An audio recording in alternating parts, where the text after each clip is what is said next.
بسم اللہ الرحمن الرحیم۔ مچھلی کے منہ میں زبان کیوں نہیں ہوتی؟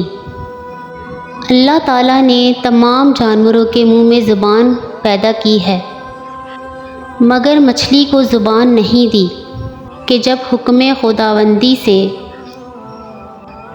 فرشتوں نے حضرت آدم علیہ السلام کو سجدہ کیا اور ابلیس مردود بری صورت میں زمین پر پھینک دیا گیا، تو وہ سب سے پہلے مچھلی نظر آئی، جسے اس نے آدم علیہ السلام کی تخلیق کا قصہ سنایا اور یہ بھی بتایا کہ وہ بحروں کے جانوروں کا شکار کرے گا، تو مچھلی نے تمام دریائے جانوروں تک حضرت آدم علیہ السلام کی کہانی کہہ سنائی۔ اسی وجہ سے اللہ تعالیٰ نے مچھلی کو زبان کے شر سے محروم کر دیا۔ دوستو، ویڈیو اچھی لگی ہے تو لائک اور سبسکرائب کر دیں پلیز۔